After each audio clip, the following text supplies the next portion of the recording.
umaga po sa ngalan ng ating Panginoon Diyos. Hallelujah! May mga kasama po ba ako? Lagi po pag ako po tumatayo sa inyong harapan, lagi ko po kayong kinakamusta sa pamamagitan ng kung kayo kasama ko sa umagang ito. Amen? Dahil mahirap naman po kung ako po ay nag-iisang nagsasalita rito at hindi ko po kayo kasama sa ating nga pong pagbubulay-bulay at pag-aaral ng banal na salita ng Diyos. Hindi naman po ngayong pandemic na nasanay na po kami noon, almost a year na online, na ako lang po mag-isa at yung cellphone lang ang aking kausap. Virtual kaming nakikipag-interact. Pero nowadays, dahil medyo may kaluwagan na nais ko na maramdaman ang presensya ng bawat isa. Ayan, nabuhay naman din. Salamat sa Panginoon. At tunay nga na nakakatuwa ang kabutihan ng ating Diyos sa ating buhay. Amen? Sino ang natutuwa at nagagalak? Amen. Tignan mo nga yung katabi mo kung talagang natutuwa. Gusto naman Panginoon kasi lagi tayong masaya. Amen? Ayaw niya na lagi tayong nalulungkot. Umari nga lang po talaga, sa bawat oras, sa bawat sandali, lagi tayong naka-smile. Lagi tayong masaya dahil sa mundong itong ating ginagalawan, napakaraming bagay na pwedeng sumira ng ating mood, maaring mawala tayo sa mga bagay na nais natin gawin at maaari tayong maagaw ni Satanas dahil sa mga bagay na ating naririnig. Lalo ngayon na ang panahon medyo naglalamig at delikado, di po ba sa mga merong mga sakit at karamdaman at lalo nang mahina yung kanilang mga nervous system, immune system.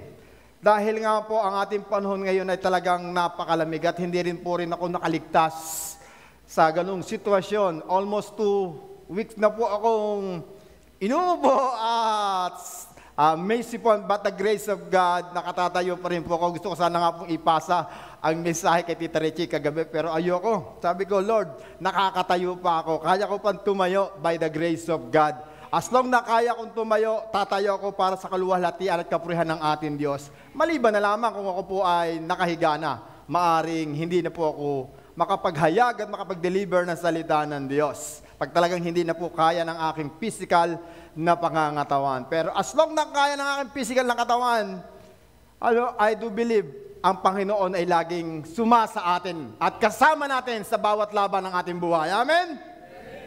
At Happy Hearts Day nga po pala sa bawat isa sa atin. At sumigaw nga lang hallelujah ang lahat ng umiibig. Hallelujah! Ayan. Ang lahat ay umiibig, pero hindi yan po ang topic natin. Dahil ang ating pag-ibig naman po ay hindi lang nasusukat at nababatay tuwing February. Dahil ang mga anak ng Diyos, everyday in love. Parang hindi yata. Hindi po ba kayo in love everyday? Yon! Hallelujah!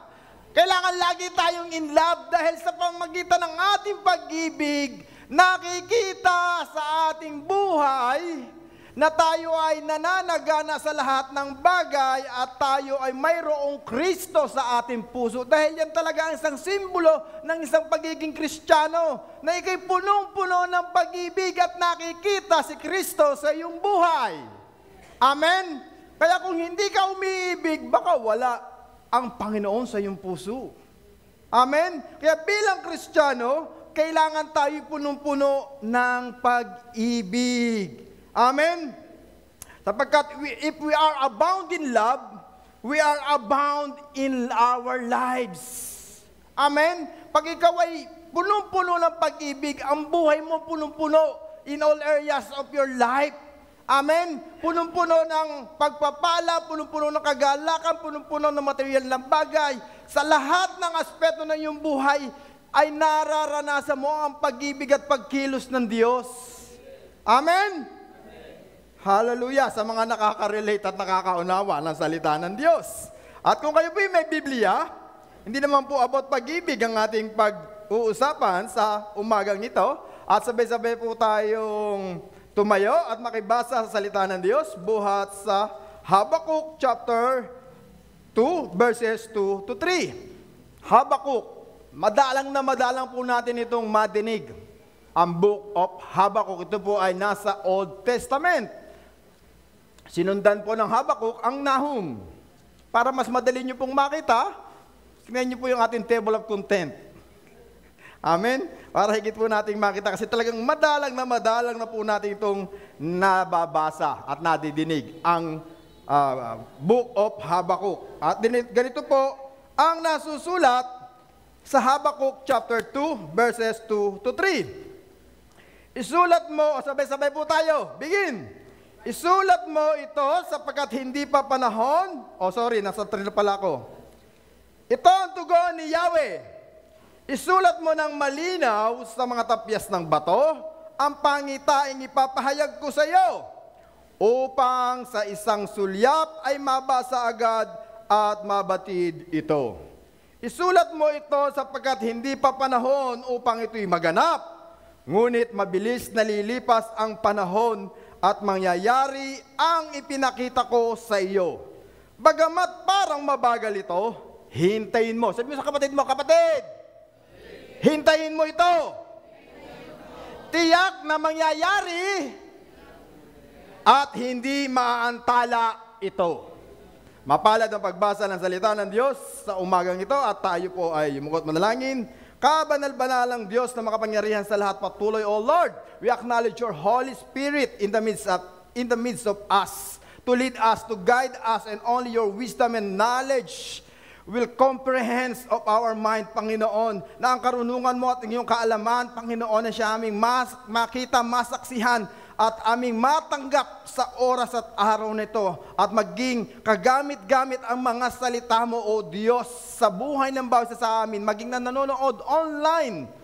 Patuloy, O Lord, na igawad mo ang iyong masaganang pabor, ang iyong grasya at ang iyong biyaya sa buhay ng bawat isa sa amin sa oras at araw na ito. Patuloy, O Diyos, ka naming itinataas at gamitin mo ako bilang iyong instrumento lamang sa umagang ito. At sa iyo po namin ibinabalik ang lahat ng ito.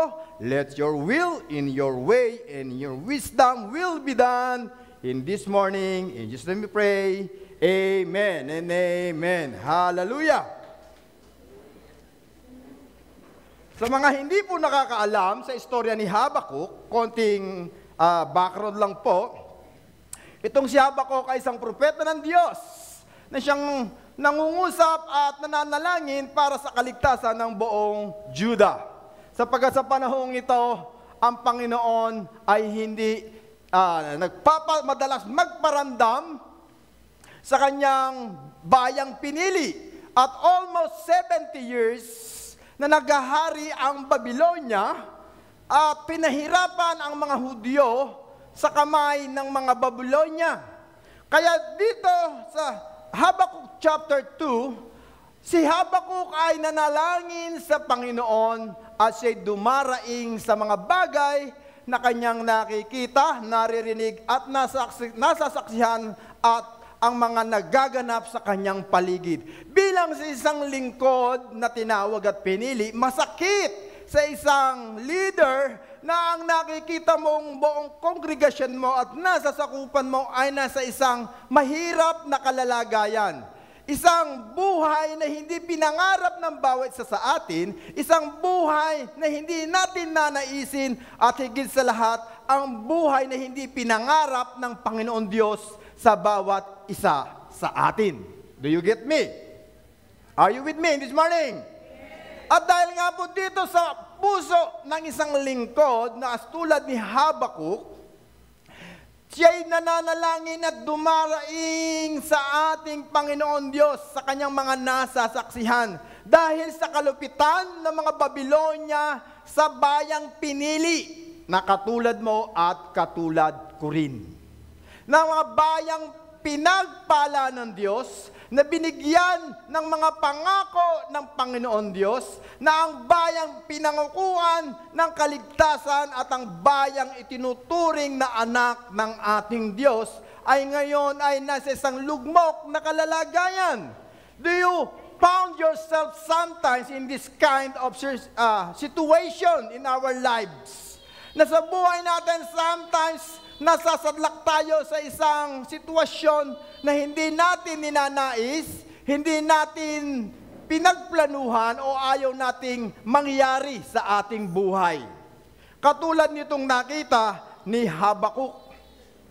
Si Habakuk na isang propeta na pinili ng ating Panginoon Diyos, na mayroong puso na maglingkod sa kanyang bayan o sa ating mga kapwa Kristiyano na tulad naming tumatayo sa inyong harapan, na nakalulungkot bilang isang lingkod, na makita na ang bawat isa sa atin ay hindi nananagana in all areas of our lives.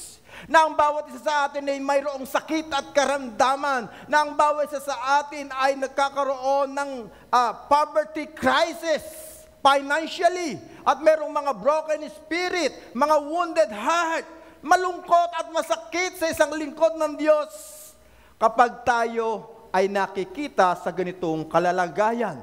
Say amen sa mga lingkod ng Diyos. Kahit sa ating pong sariling pamilya, hindi natin nanaisin na ang ating mga anak ay bumabaksak sa kanilang pag-aaral, na mayroong pangit na family background, na mayroong pangit na kalalagayan sa kanilang buhay. Dahil bilang isang magulang na nagmamahal sa kanyang anak, nais niya na makita ang buhay niya ay nasa maayos na kalalagayan. Say amen sa lahat ng mga magulang. Gayon din po ang nais ng lingkod ng Diyos sa bawat isa sa atin. Na makita na tayo ay pinagpapala, pinagagaling, pinasasaya, at mayroon tayong katahimikan, katiwasayang, kaayusan sa loob at labas ng ating tahanan. Kaya tingnan mo nga yung iyong katabi. Nakikita mo ba ang pagpapala at ang pabor ng Panginoon Diyos sa kanyang buhay? Amen! Hallelujah! Palakpakan niya po natin ang Panginoon. Dahil sa ganitong sitwasyon, nagagalak ang mga lingkod ng Diyos. Natutuwa ang mga lingkod ng Diyos na ang bawat isa sa atin ay pinagpapala financially, syempre, materially, emotionally, and especially spiritually, na tayo'y lumalago, na tayo ay nakikinabang sa salita ng Diyos na ipinangako sa bawat isa sa atin. Dahil ang bawat lingkod ng Diyos na tumatayo sa inyong harapan ay nagsusumikap, nagpapagal, nagsasakripisyo sa maraming bagay para tayo'y pangunahan, para tayo'y samahan sa laban ng ating buhay at turuan sa mga bagay na makadiyos na gawain at panuntunan ng ating Panginoon. At dahil tayo nagtatagumpay, ito'y isang malaking karangalan na sa mga magulang tulad ni Mami Richie at ni Daddy Bishop Albert Joseph. Ito'y isang katuwaan at kagalakan na ng mga lingkod ng Diyos na tayo ay palaki ng palaki, na tayo padami ng padami at tayo palalim ng palalim, tayo palago ng palago. Amen? Dahil ito ay isang katunayan na ang Panginoon ay nasa sa atin. Nakasama natin ang Diyos. Na tayo hindi niya pinababayaan, hindi niya tayo pinagkukulang, at hindi niya tayo pinahihirapan sa mga sitwasyon na ating pinagdaraanan. Bagkos tayo kanyang tinutulungan kung tayo nasadlakman sa ganong sitwasyon. Katulad din po nito ni Habakuk, maraming bagay po siyang nakita. Nandoon ang kanyang passion and compassion for the whole Judah. Na nalulungkot siya. Nandoon ang kanyang pagreklamo, nandoon ang kanyang pagkagalit sa Panginoon, nandoon ang kanyang pagtatanong, nandoon at iba't ibang sari ng emosyon na kanyang naranasan sa kamay ng Babylonia.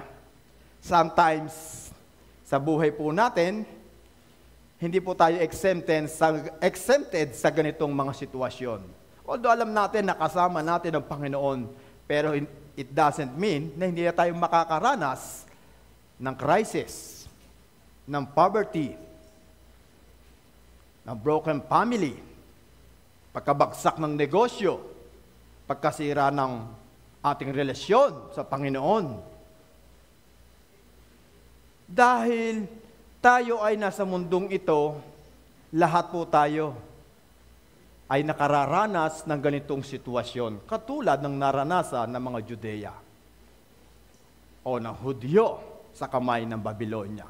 nakalulungkot kung babasahin po natin ang buong chapter ng Habakuk. Tatlong chapter lang po ito.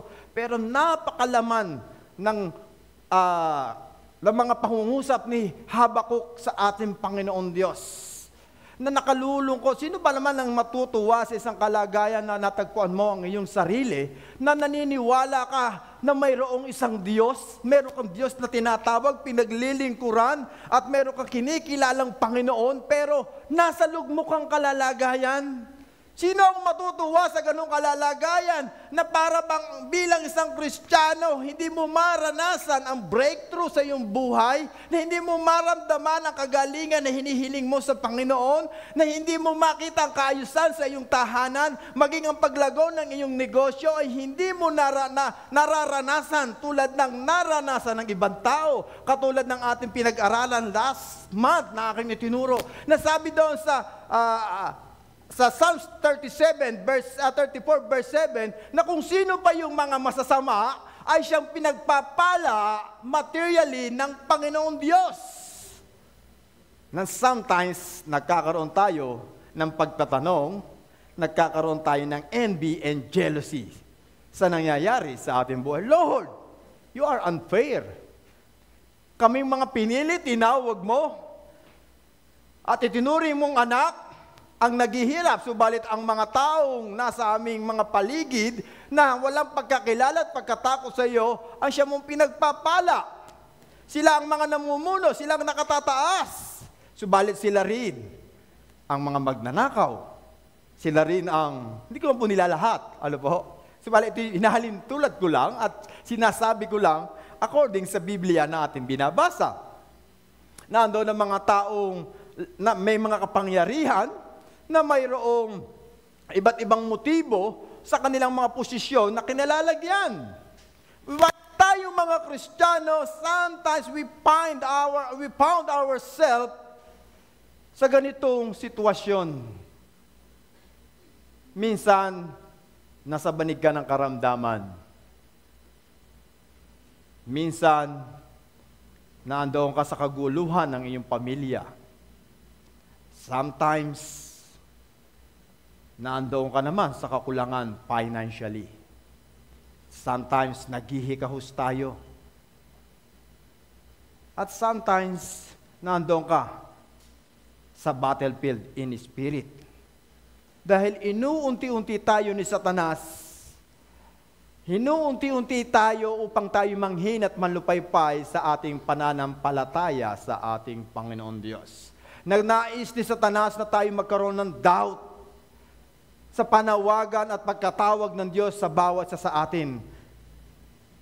Subalit, mapalad tayo dahil mayroong mga lingkod ng Diyos na nangunguna, nagtuturo, at nangangaral sa atin upang tayo ay turuan, upang muling makabounce back according sa plano ng Panginoon sa ating buhay. Say amen sa mga nakararanas. Iilan pa lang po ang nakararanas. Yung iba on the process pa. On the process pa. Maaring nandun kayo sa sitwasyon na para bang hirap na hirap ka sa iyong kalalagayan. Nandoon tayo sa mga sitwasyon na parang gusto na nating sumuko. Katulad ni Habakuk, Lord, hirap na kami. Ito yung bayan mong pinili, pero bakit ganito ang kanilang kalalagayan? Bakit naririto kami? Subalit may mga bagay akong nakita na matututunan dito kay Habakuk. Dahil sa kanyang malalim na koneksyon sa ating Panginoon Diyos, at dahil sa kanyang ding mga nakikita at nararamdaman, siya'y nanalangin sa Panginoon. Sino ang palaging nananalangin sa Panginoon? Say amen! Yeah, maraming prayer warrior sa loob at labas ng iglesia. Napakahalaga ng isang pananalangin sa bawat Kristiyano sa ating buhay. At katulad nga ni Habakuk, siya'y nanalangin at tumugon ang Panginoon sa kanyang panalangin. At mayroon tatlong bagay ako pong nakita na pwede nating matutunan sa buhay nitong si Habakuk. First, na atin pong makikita sa buhay ni Habakuk dito sa verse 1, nasabi po dito, sa chapter 2 verse 1, akit ako sa bantayan at hihintayin ang sasabihin ni Yahweh sa akin at ang tugon niya sa aking daing. Ito ang panalangin ni Habakuk. What we must do? On your guard position, and listen for what He will speak to you. Kung ikaw ay natagpuan mo ang iyong sarili sa lugmok na kalalagayan, sa kalulunos-lunos na kalagayan, sa kakulangan, sa kaguluhan, sa sakit at karamdaman, sabi ng salita ng Diyos, stand on your guard post and listen. Naririnig niyo po ba ako? Listen for what He will speak to you. Kung tayo po'y nararanasan natin ang mga bagay na ayaw nating maranasan ngayon, sabi ng Panginoon Diyos, manatili ka sa iyong kalalagayan katulad ng ginawa nitong si Habakuk. Sabi niya, akit ako sa bantayan at hihintayin ko ang sasabihin ni Yahweh sa akin. How many of us are waiting na sa pangungusap ng Diyos sa kanyang buhay? Naniniwala ba kayo na ang Diyos ay nagsasalita sa atin? Last time ay pinag-aralan natin how to hear the voice of God. And now, ang tanong, are we listening? Are we listening to the voice of God? Napag-aralan natin kung paano mapakinggan ang salita ng Diyos. Pero ang napakamalalim na tanong, pinakikinggan po ba natin ang salita ng Diyos o nadidinig po ba natin ang salita ng Diyos? Sa New Testament, there's so many times mentioned na binigay o sinabi na sinambit ng ating Panginoong Jesus na sa kanyang pangangaral, kailangan tayo matutong makinig sa Mark chapter 1, verse 3, Mark chapter 4, verse 23 to 24, Mark chapter 7, verse 15, and John chapter 3, verse 3. Ito yung mga ilan lamang po sa mga Bible verse na nakasaad na tinuturuan ng Panginoon Diyos na ang bawat may pandinig ay makinig sa sinasabi ng ating Panginoon Diyos. At palakpakan mo nga ang iyong sarili dahil naririto ka ngayong umaga. Dahil gusto nating madinig ang salita ng Diyos. Amen? At naniniwala ba kayo ng ating pinag-uusapan ngayon ay buhat sa salita ng Diyos? Napakahalaga sa isang lingkod ng Diyos na marinig namin ang kanyang pangungusap. Lalo-lalo na kay Daddy Bishop at kay Mami Richie. I was so amazed sa kanila pong dalawa, pagkat based on my own experience, dati po nung ako po'y nasa Taiwan, bago po ako tumayo sa pulpito, almost 1 month po ako nagpiprepare ng mensahe. Do ganun katagal ang aking preparation para mag-prepare ng mensahe at ang outline na aking di-deliver dahil alam ko na po yung aking daily routine. At I want to hear the voice of God during that time. Nais kong madinig ang salita ng Diyos kung anong mensahe ang aking imiminsahe at hiyahayag sa buong kongregasyon. But nowadays, nahihirapan po ako. Ako po'y transparent na nagsasalita sa inyo. Nahihirapan na po ako ngayon at nahihiya rin po ako sa ating mga kasama sa ubasan ng Panginoon Diyos. Dahil malimit ay linggo na ng madaling araw po ako nagsesend ng outline. Ganun sa aking pakiramdam na nahihirapan ako na marinig ang salita ng Diyos kung anong mensahe ang aking i-deliver ngayong araw na ito. And how much more kay Daddy Bishop Albert Joseph at kay Mami Richie. Dahil kung hindi nila nadidinig ang salita ng Diyos, maaring ma-mislead tayo. Maaring mapahamak tayo sa kanilang mga salitang sasabihin. Na maaring ang bawat isa sa atin ay mapunta sa sitwasyon na hindi nanaisin ng bawat isa sa atin. Subalit dahil they're always listening to the voice of the Lord, lahat tayo nananagana. Salamat sa Panginoon. Lahat tayo nakakaranas ng pagbabago sa ating buhay. Dumadami. Lahat tayo nakakaranas ng blessing at blessing sa Panginoon. Padami ng padami. Lahat tayo nakakaranas ng kagalingan, kasayahan at kagalakan sa presensya ng Panginoon. At lahat tayo padami ng padami sa presensya ng Panginoon. Parang humina na. Dahil nga po, pinakikinggan nila ang boses ng Panginoon Diyos, lalo ngayong darating ng anibersaryo, gusto ng ating mga lingkod ng Diyos, yung accurate direction ng Panginoon sa ating buhay. Hindi nila naghihintay na magsalita lamang ng magagandang salita, mga salitang nagmumutawi sa kanilang kaalaman at kahusayan at kaisipan. Subalit ang nais nilang mapakinggan ay yung boses ng Panginoon Diyos. Do we thirsty and hunger sa pangungusap ng Diyos sa ating buhay? Dahil minsan, kaya hindi natin nadidinig ang salita ng Diyos, nagkukulang tayo sa pagbabasa, nagkukulang tayo sa panalangin, nagkukulang tayo sa mga dumalo sa mga ganitong gawain dahil marami nang umaagaw sa ating atensyon. Ako, minado po ko. Mas malimit ko pong binubuksan ng Facebook kaysa sa Bible. Sino po ang aamin na kasama ko? Salamat sa mga naging honest. Dahil minsan magkatabi lang po yung aking Bible application tsaka yung Facebook. Pipindutin ko lang dahil sa laki ng daliri ko ang nabubuksan malimit Facebook. Matalino ang Facebook, ang cellphone. Kung ano yung malimit mong binubuksan, kusang nag-o-open. Kaya kung madalang mong buksan ang Bible mo, talagang malimit pag-click mong ganyan, magbubukas ang Facebook. Kaya kung hindi mo kayang kontrolin, delete your Facebook. Kung gusto mong madinig ang salita ng Diyos. Pwede namang mag-logout kung ayaw mong i-delete. Logout muna.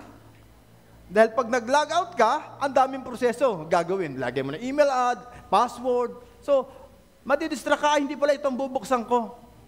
Ang bubuksan ko nga pala ay Bible application. Pero dahil automatic nang nagbubukas, pag nakita mo ang yung trending, scroll ka na lang na scroll, dire-diretso hanggang nalimutan mo na ang pagbabasa ng salita ng Diyos. At higit sa lahat, pagka may bagong chismis, makikisawsaw ka pa. Pero wala niya sa loob ng church na ito. Amen? At wala din sa mga nanonood online. Malimit na lang siguro kung nakiki-amen sa ating mga gawain. Maganda po yan. Nagsumusuporta sa ating mga online ministry. Maganda po yan. Pero dahil nga po marami nang umaagaw maliban sa mga gadget and cellphone and telenovela ang ating pinanonood, sometimes hindi rin nakatutulong ang mga nararanasan at nakikita at nararamdaman natin. Yung ating behavior and manner toward to the Lord, toward God. Dahil katulad ni Habakuk, kung babasahin natin ang buong chapter 1 ng Habakuk, wala po kayong mababasa doon kundi complain ni Habakuk sa kanyang nakikita at nararamdaman. Sino ang hindi nag-complain? Taas ng kamay. Sino ang hindi nagkaroon ng doubt sa ating Diyos? Taas ang kamay. Salamat sa Diyos, walang lahat nananatili sa kanilang pananalig at pananampalataya. O nahihiya lang pong magtaas ng kamay. Dahil sometimes, lalo nang pag nandun ka na sa banig ng karamdaman, Lord, sabi mo, you are the God who healeth thee. Pero Lord, ba't palala ang aking sakit at karamdaman? Lord, sabi mo, you are the God of the bountiful giver. You are El Shaddai. Ba't parang naghihirap ako? Wala akong pananalapi. Sabi mo, Lord, You are my banner. Ikaw ang mananagumpay. Bakit baksak ako sa aking mga subject? Baksak ang aking negosyo. Lord, naranasan niyo na bang magtanong sa Panginoon? Salamat sa mga hindi nagtatanong. Wala na po ba kayong pakialam sa nararamdaman at nararanasan nyo? Salamat sa Panginoon kung gano'n ang ating pananalig at pananampalataya. Pero I do believe personally, sa ating buhay, pananalig at pananampalataya, minsan nagtatampo tayo. Hindi man tayo nagsasalita, pero nasa ating mga gawa at kilos. Hindi na tayo dumadalo sa mga gawain. Hindi na tayo uma-attend sa ating mga ministry. Hindi natin natatayuan ang dapat natin tayuan. Katulad ni Habakuk, naramdaman niya. Ramdam niya ang bigat na parang ang tanong niya, Lord, napakalayo mo ba sa amin? Pinabayaan mo na ba kami? Pero I will remind all of you na sa kalalagyan mo ngayon, hindi ka nag-i-struggle, kapatid. Because you are in war. Kapatid, you are engaging in war. And the battlefield is in your mind.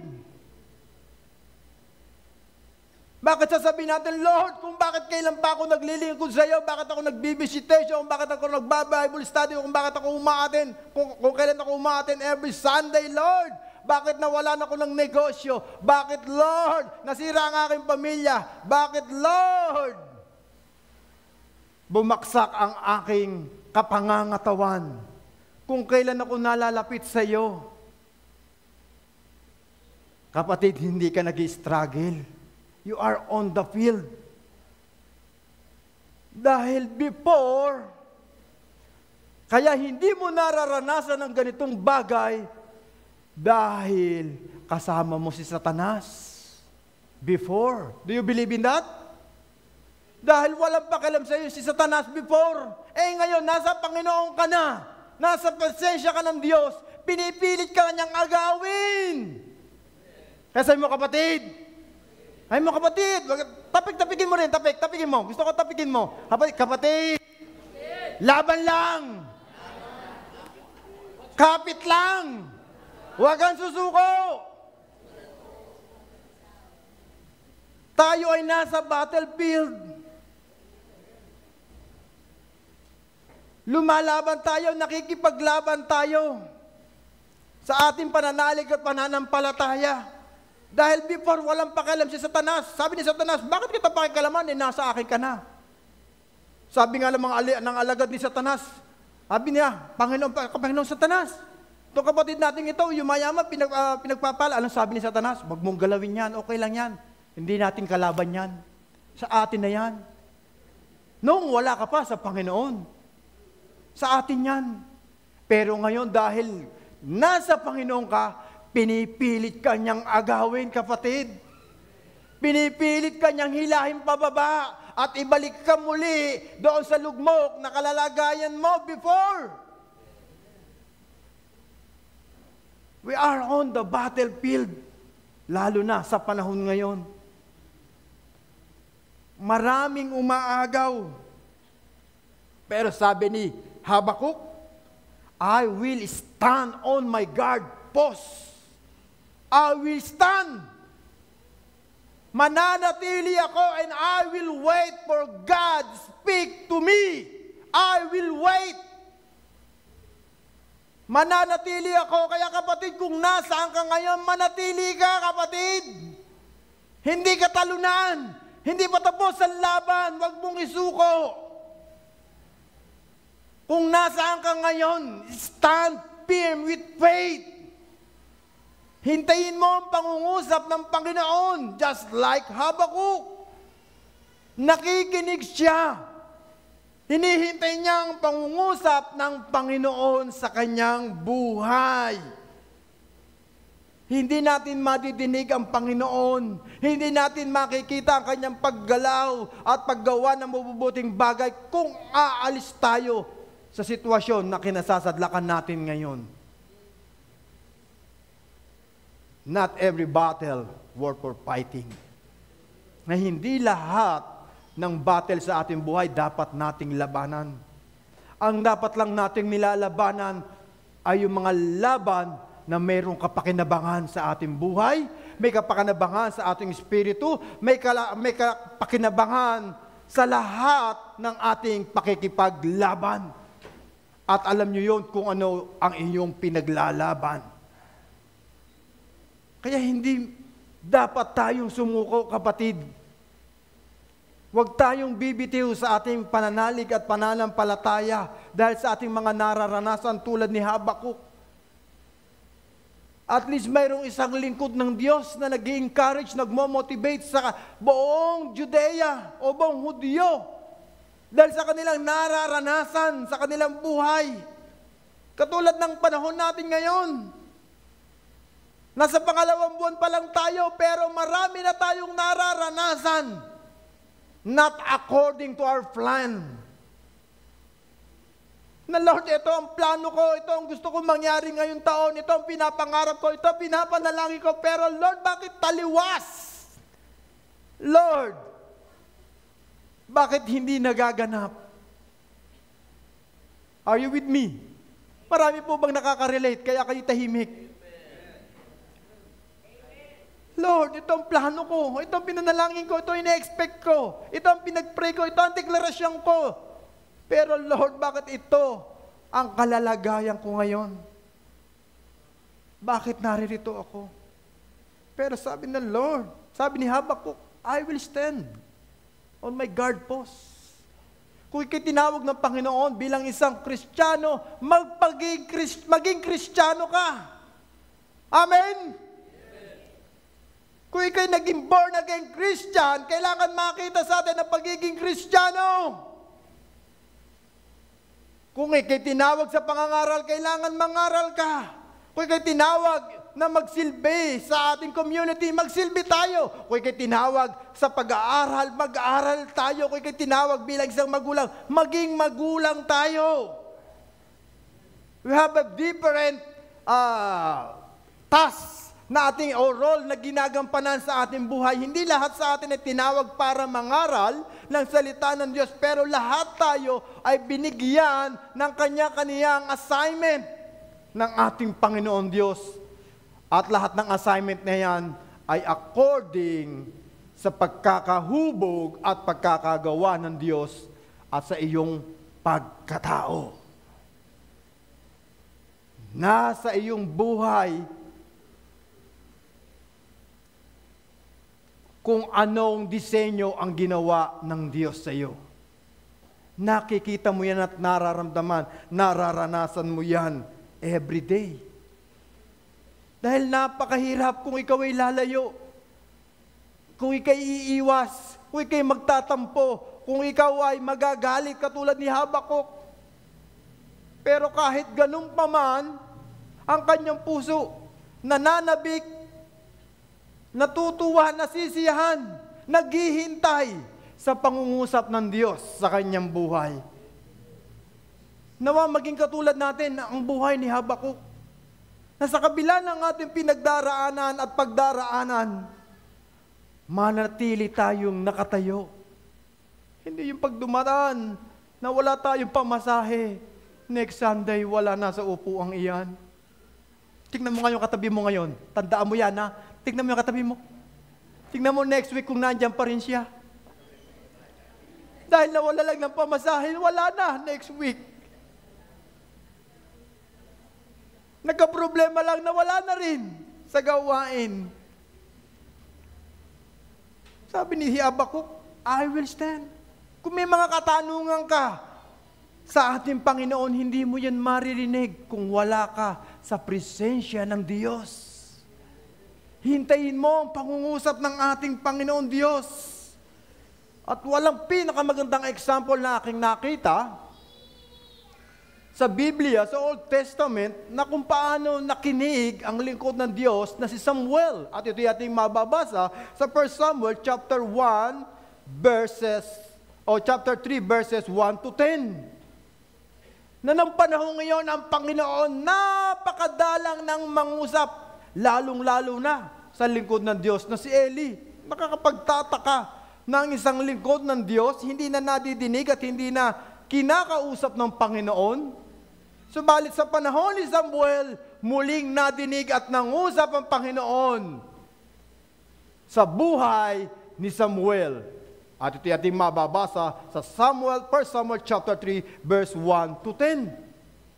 Na dahil first time niyang madinig ang boses ng Panginoon, hindi niya na-recognize, ang boses ng Diyos at hindi niya alam ang kanyang gagawin. Subalit dahil mayroong isang lingkod ng Diyos na si Eli, he guide him and he will direct him kung ano ang dapat gawin nitong si Samuel.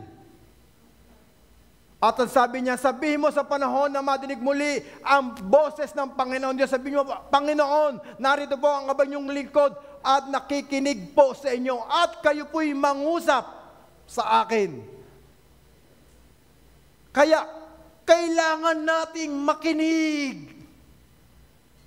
Kaya binigyan tayo ng 2 tenga at 1 bibig upang higit na dapat tayong makinig kaysa tayo ay mag-complain at tingnan ang mga bagay na sa ating paligid.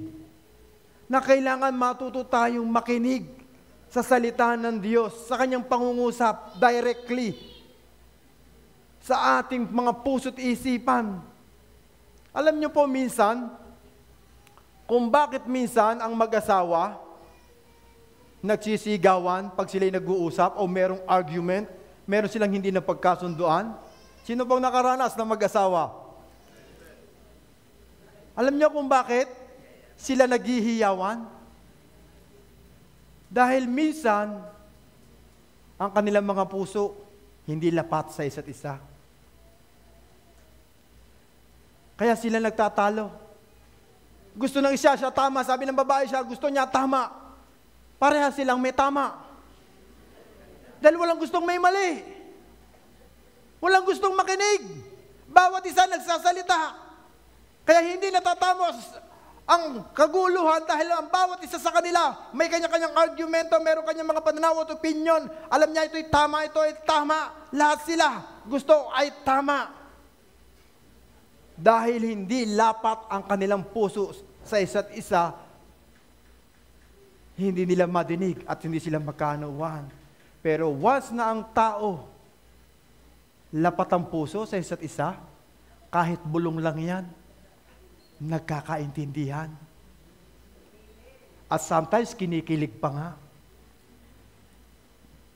Kilig na kilig pag nadinig ang boses. Sino yung mga dating na in love? Taas nga ang kamay. O yung in love pa rin hanggang ngayon.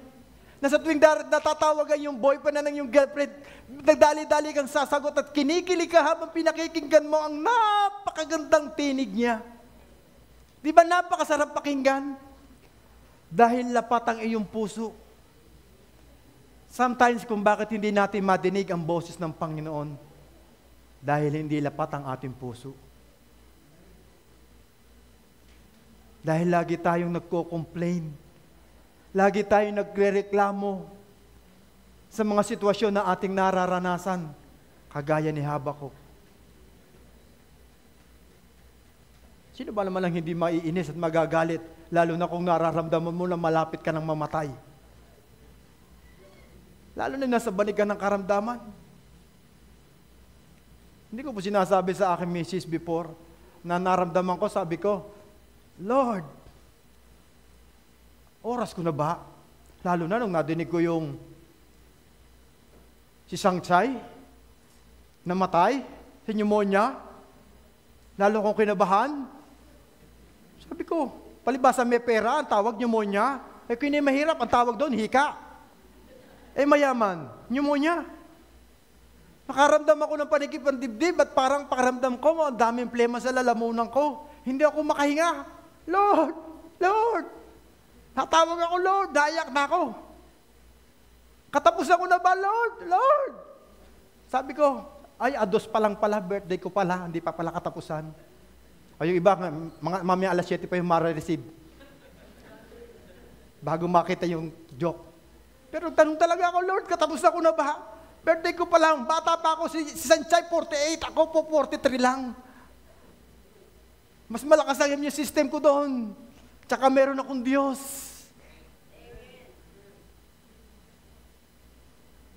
Nagtatanong ako, Lord, mahirap.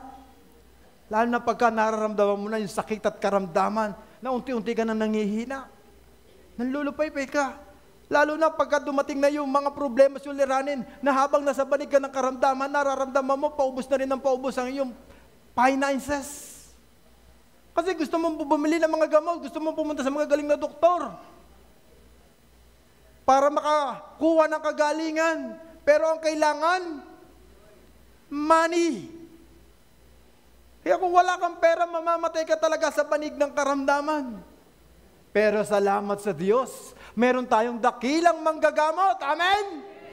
Na naggagaling at naggagamot ng ating mga karamdaman. If you have faith, and if you believe, you will receive. Mayroon tayong dakilang Diyos. Ang mga doktor ay instrumento lamang, maging ang mga gamot ay instrumento lamang. Panandalian lamang na lunas. Subalit ang kagalingan, matatagpuan lang natin sa ating Panginoon. Kaya stand on your post, guard. Manatili tayo sa ating pananalig at pananampalataya at hintayin natin ang pangungusap ng Diyos. Hintayin mo, kapatid, at siya'y magsasalita sa iyo. Kaya nang namangusap ang Panginoon kay Habakuk sa chapter 2, ang sabi ng Panginoon, ganito ang aking nakita. Write it down the vision, sabi sa verse 2. Ito ang tugon ni Yahweh. Isulat mo ng malinaw sa mga tapyas na bato ang pangitain, ipinahayag ko sa iyo, upang sa isang sulyap ay mabasa agad at mabatid ito. Isulat mo sa tapyas na bato. In English, write it down into your tablet. Aba, dito pala nang galing ang ating mga tablet na gadget. Amen? Katunayan na before ay meron ng tablet. Pinasusulat. At I do believe in every Sunday na tayo ay dumadako sa gawain ng Panginoon, mayroong rema sa puso't isipan mo na pangungusap na Diyos na alam mo, ramdam mo, na nagsalita sa iyo ang Diyos. Pero ang malaking tanong, isinulat po ba natin ang mga salita ng Diyos? Sino ang mga nagsusulat ngayong araw? Taas nga po ang mga nagsusulat, nagte-take note. Sabi ng pag-aaral, ang ating isipan ay kaya lamang, o ating pag-iisip ay kaya lamang makaalala more than 5 to 10% ng ating mga narinig at nakita sa loob ng isang araw. Kaya kailangan nating magsulat para ito'y ating maalala. Lalo na paano pa kung ikaw laging nag-iisip ng maraming bagay? Di ang lahat ng iyong napakinggan, kung ikaw aligagang-aligaga, ang dami mong complaint, ang dami mong bumabagabag sa iyong puso, sa isipan, yung 10% na yon, mawawala pa. Ang daling makamove on ng mga Kristiyano. Amen? Nawala na agad ang mga natututunan. Lalo na sa mga kababaihan, babawi tayo mga kalalakihan.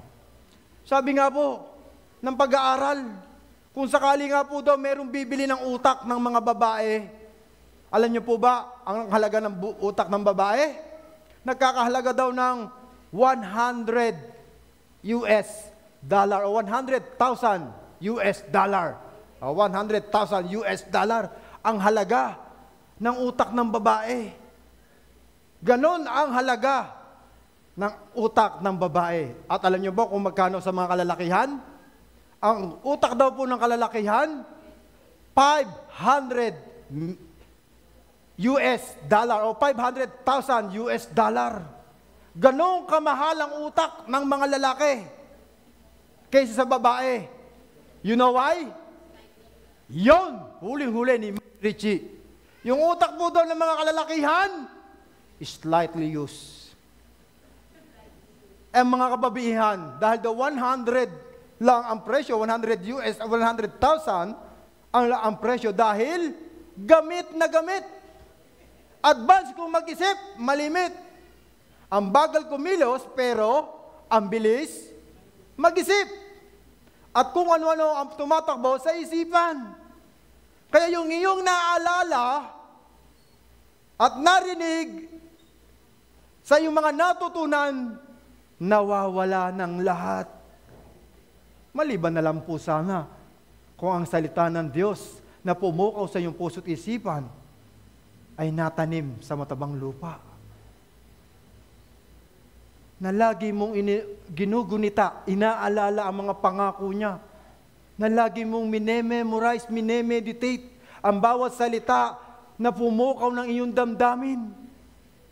Sabi ng Panginoon kay Habakuk, write it down.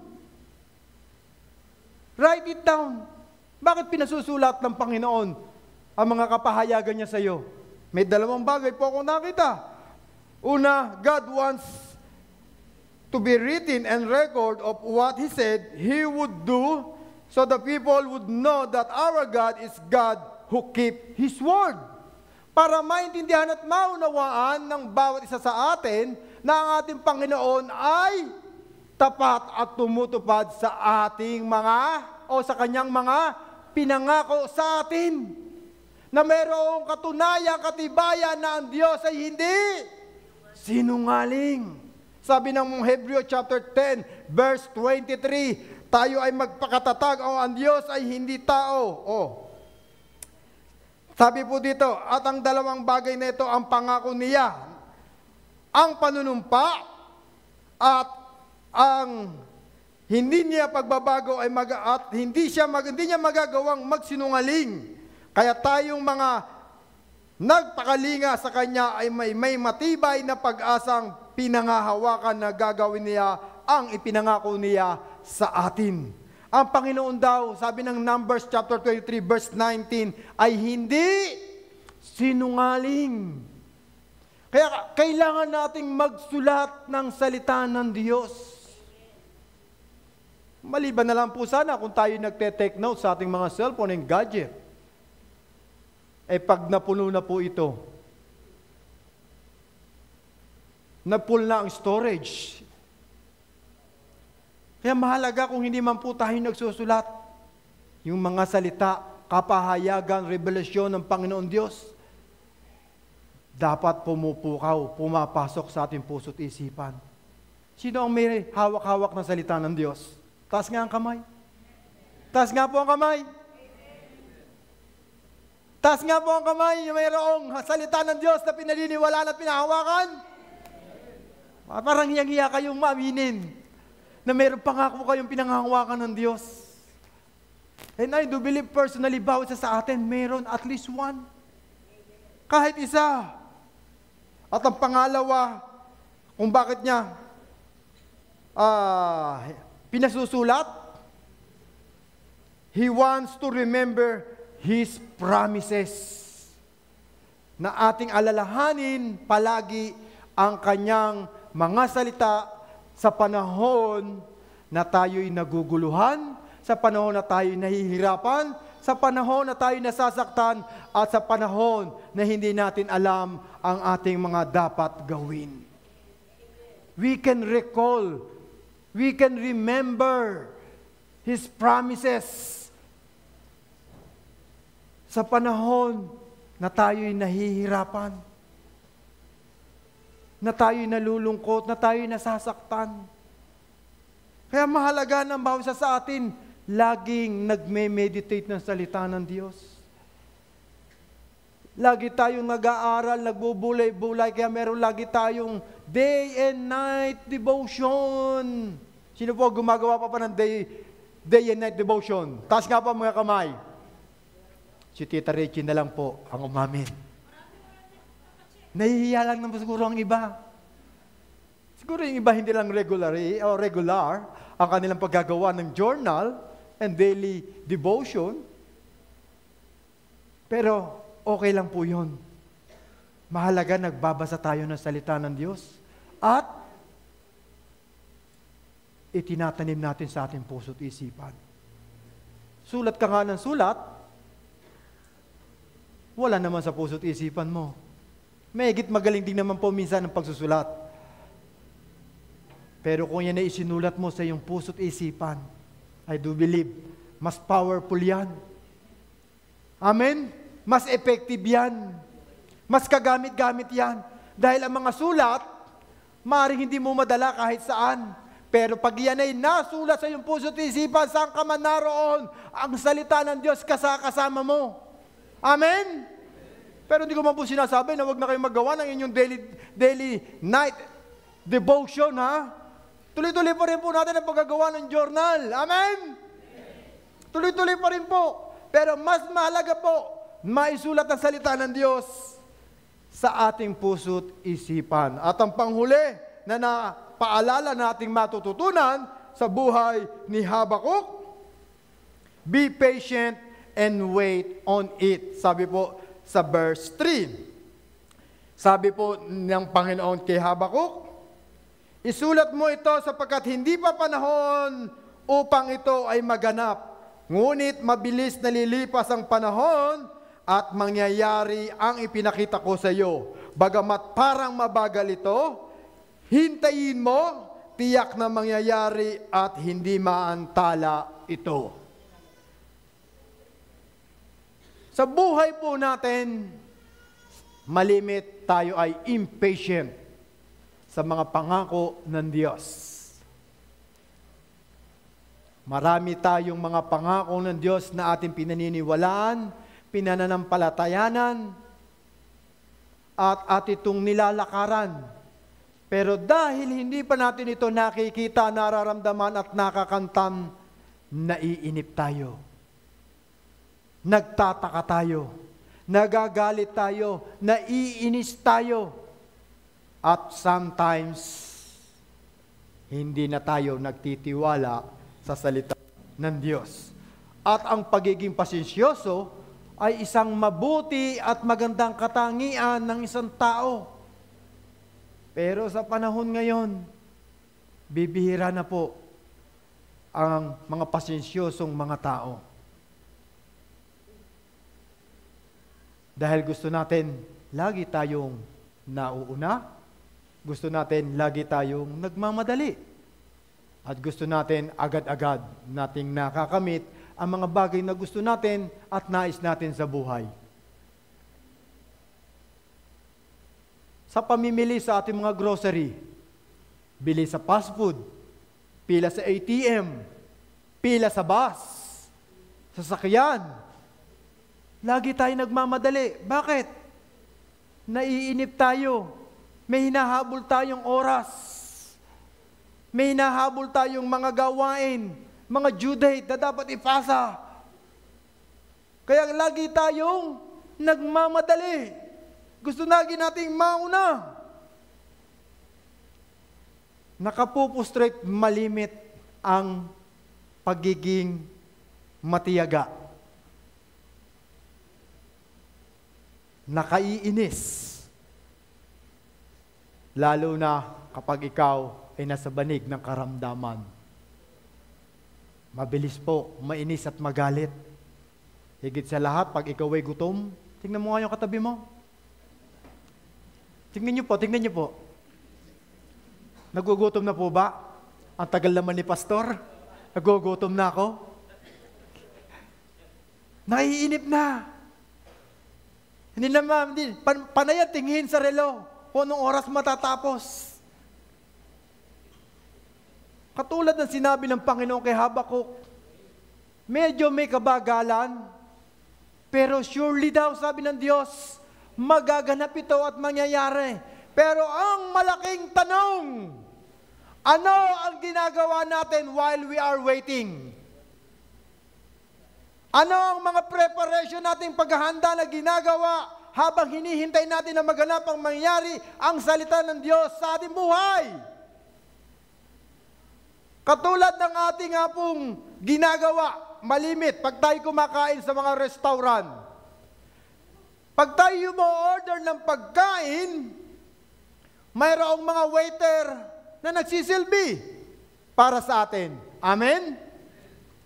At habang tayo'y naghihintay, ang mga waiter, ano ang ginagawa?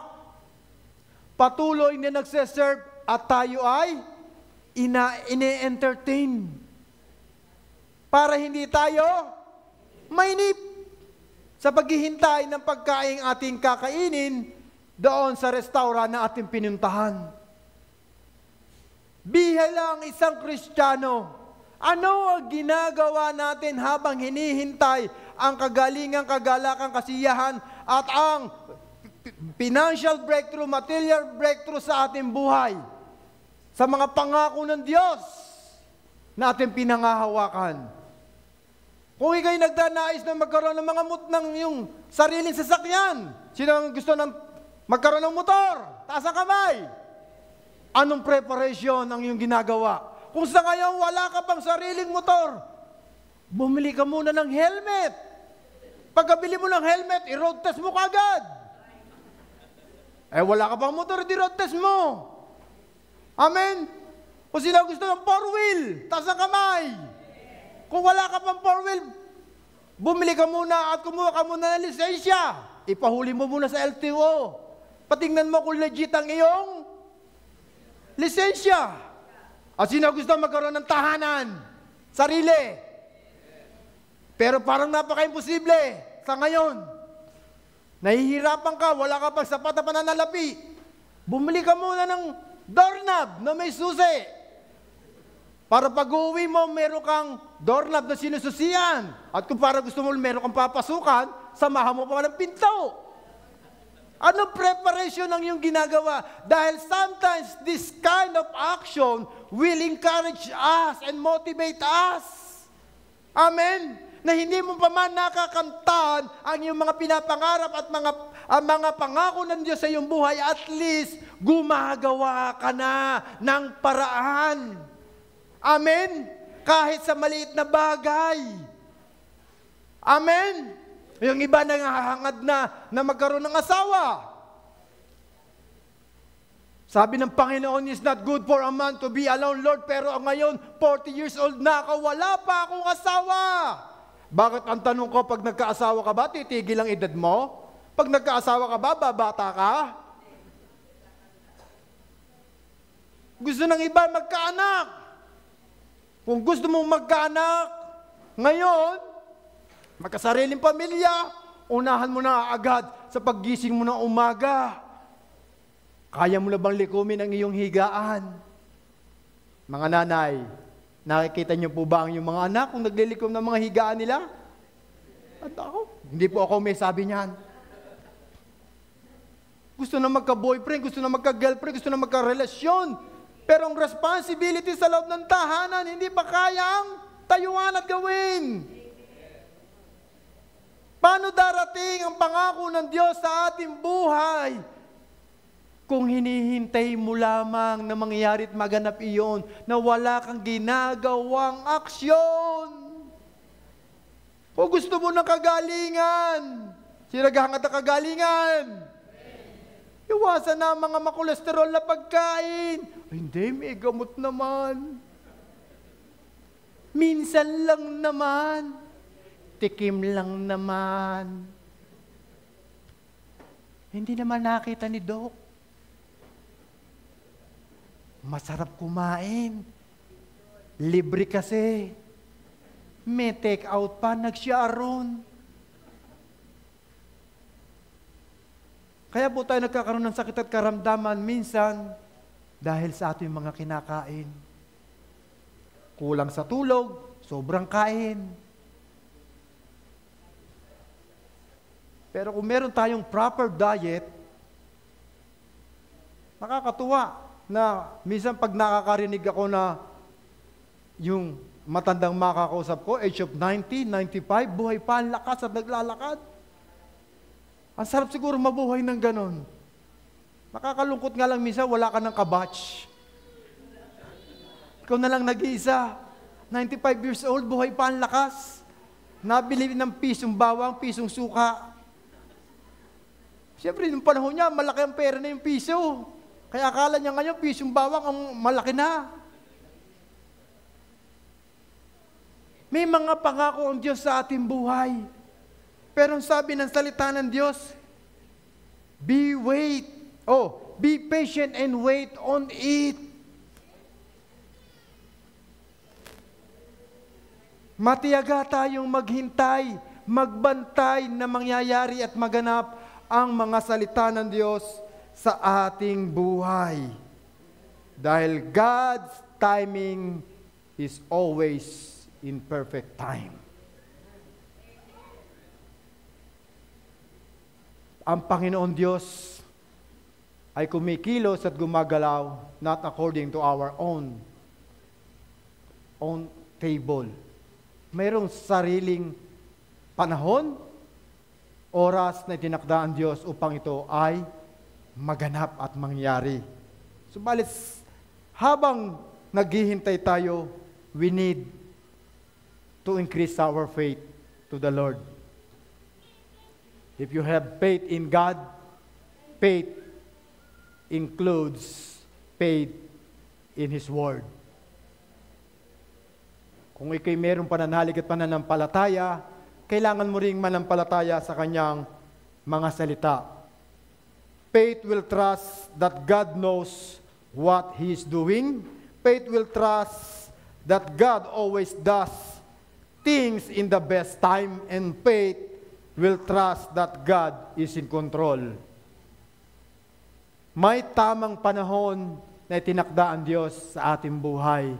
Kung tayo man ay nasa lugmok na kalalagayan, sa mahirap na sitwasyon, sa masakit, makirot, na karanasan na ating naranasan, pagkabaksak ng negosyo, always remember His promises na natatanim at nasulat sa ating puso't isipan. Sapagkat ang linaw na sinabi ng Diyos, isulat mo ng malinaw sa mga tampiyas na bato ang pangitaing ipinahayag ko sa iyo, upang sa isang sulyap ay mabasa agad at maibatid ito. Isulat mo ito sapagkat hindi pa panahon upang ito ay maganap. Ngunit mabilis nalilipas ang panahon at mangyayari ang ipinakita ko sa iyo.